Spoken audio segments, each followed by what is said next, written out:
आपण पाहत आहात नाशिक खबर न्यूज, जनतेचे हक्काचे व्यासपीठ।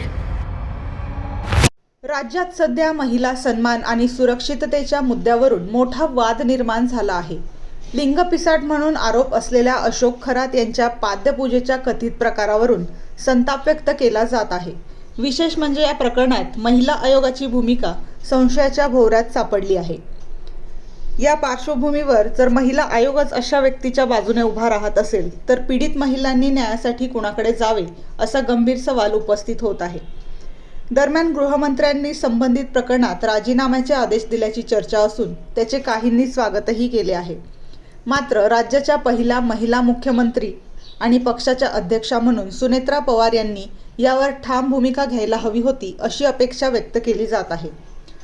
याच मुद्द्यावरून ठाकरे गटाच्या नेत्या सुषमा अंधारे यांनी तीव्र प्रतिक्रिया देत संबंधितांवर कठोर कारवाईची मागणी केली आहे। तसेच चाकणकर यांना सहआरोपी ठरवून अटक करण्याचीही मागणी त्यांनी केली आहे। डायलॉगबाजी करण्यापेक्षा स्वतःवर असलेल्या अटकेच्या टांगत्या तलवारीचा विचार करा असा इशाराही त्यांनी दिला आहे। या संपूर्ण प्रकरणामुळे राज्यातील राजकारण तापले असून महिला सन्मानाच्या मुद्द्यावरून आता संघर्ष अधिक तीव्र होण्याची शक्यता आहे।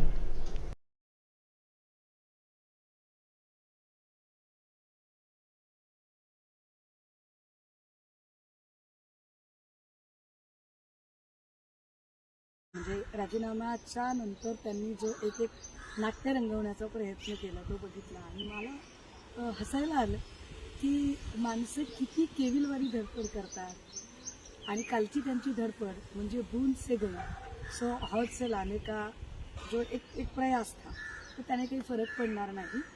मुळात ते नोटीस बिटीस पाठवणं वगैरे ते सोडून द्या।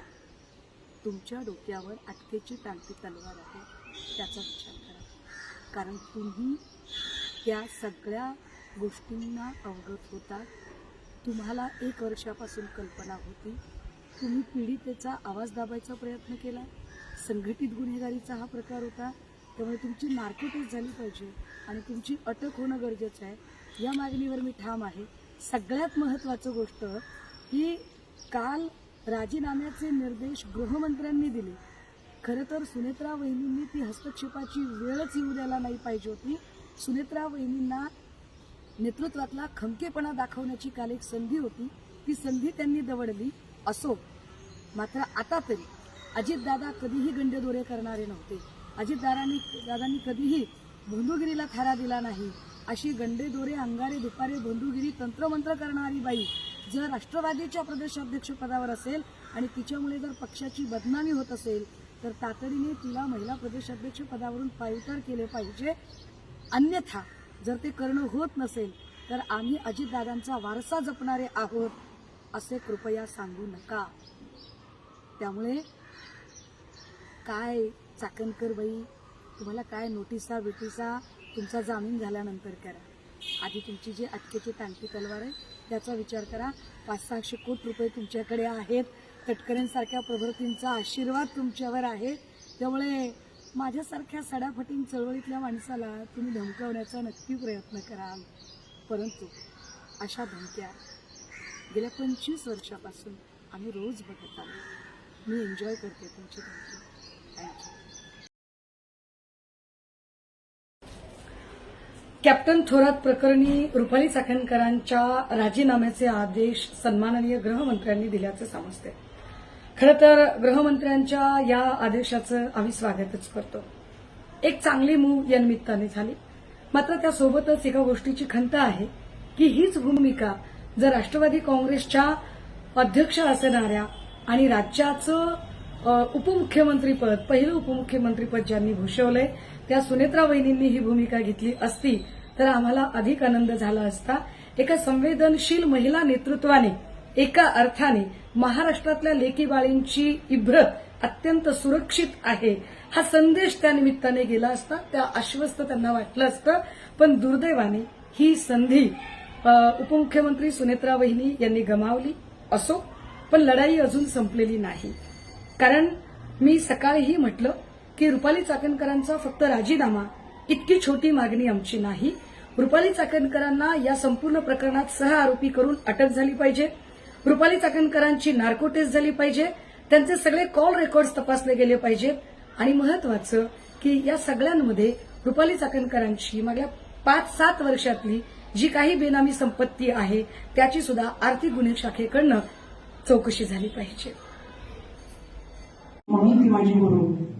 मला चालायला बोलायला शिकवलं माझ्या वडिलांनी, म्हणून ते होते गुरु. पण मी कोण आहे, माझा जन्म कशासाठी झाला, मला जन्मात येऊन करायचे काय हे सांगणारे गुरु माऊली तुम्ही, म्हणून मी तुमच्या समोर उभी आहे. आज मी जे काय आहे, रुपाली चाकणकर म्हणून जे काही करत आहे ते माझं सारं अस्तित्व तुमचं आणि या गुरु माऊलीचं आहे. खऱ्या अर्थानं आयुष्य जगत असताना जो स्वतःसाठी जगतो त्याचा आपण आदर करतो, जो प्रामाणिक जगतो त्याचा आदर सत्कार करत असतो, जो दुसऱ्यासाठी करतो त्याचा आपण आदर तिथे करत असतो. पण जो समाजासाठी करत असतो, जो गांजळ्यांसाठी करत असतो, त्या गुरु माऊलीचा आजचा वाढदिवस आपण या ठिकाणी साजरा करतोय. या सगळ्यामध्ये एक देवाच्या मित्राची गोष्ट सांगते. माझ्या अगोदर या वक्त्यांनी अतिशय चांगल्या पद्धतीने त्यांच्या भावना व्यक्त केलेल्या आहेत. मी जास्त वेळ घेणार नाही. मला माहिती आहे ग्रामस्थांना देखील बऱ्याच भावना व्यक्त करायच्या, बऱ्याच वेळ आपण थांबू शकत नाही. पण अशाच एका मंदिराच्या बाहेर जेव्हा 7-8 वर्षाचा मुलगा एवढ्या मोठा तळपत्या उन्हात हार विकायचं काम करत होता. वडील नसल्यामुळे आईला कुठेतरी मदत व्हावी, स्वतःच्या शिक्षणाचा भार स्वतः घेता यावा म्हणून हार विकायचं हे काम करत असताना गरिबीमुळे कदाचित पायात चप्पल सुद्धा घालता येत नव्हती. तर दररोज देवाजवळ प्रार्थना करायचा की मला माझ्या मापाची चप्पल तरी घेता येईल, एवढा तरी माझा हार विकायचा धंदा होऊ दे. समोरून एक सद्ग्रस्त हे सगळं पाहत होते. पाय वर खाली करून त्याचा उन्हात उभा होता. भर उन्हात हार विकत असताना ते सद्ग्रस्त त्याच्याजवळ गेले. त्याला त्याचं नाव विचारलं, गाव विचारलं, तू कशासाठी धंदा करतोस ते विचारलं, किती कमाई होती ते विचारलं. त्याने सांगितलं कमाई होत नाही, पण आईचं समाधान आणि माझं शिक्षण होईल म्हणून मी कष्ट करत असतो. त्या सद्ग्रस्तांनी त्याला घेतलं आणि रस्त्याच्या पलीकडे असलेल्या चपलेच्या दुकानामध्ये गेले. त्याच्या मापाची चप्पल त्याला घेऊन दिली. त्या मुलाच्या डोळ्यातनं आनंदाश्रू आले. तो म्हणला, काका तुम्ही देव ना? त्या सद्ग्रस्तांनी कानाला हात लावला आणि सांगितलं, नाही रे बाबा, मी देव नाही. मग तुम्ही मला चप्पल आज घेऊन दिली, मग काय झालं? ते म्हणे काल रात्री झोपतानाच मी देवाला सांगितलं होतं माझे पाय फार भाजतात, ऊन खूप आहे, मला चप्पल हवी आणि आज तुम्ही ती दिली. नक्कीच तुम्हाला देवाने पाठवलं असेल. मग ते म्हणे नाही, मला देवाने नाही पाठवलं. मग तुम्ही देवाचे मित्र असताल. त्या सद्ग्रस्तांना काही सुचना या बारक्या मुलाच्या प्रश्नांना आपण काय उत्तर द्यावे. पण त्यांनी त्याचे आभार मानले, त्याची चौकशी केली आणि पुढे निघून आले.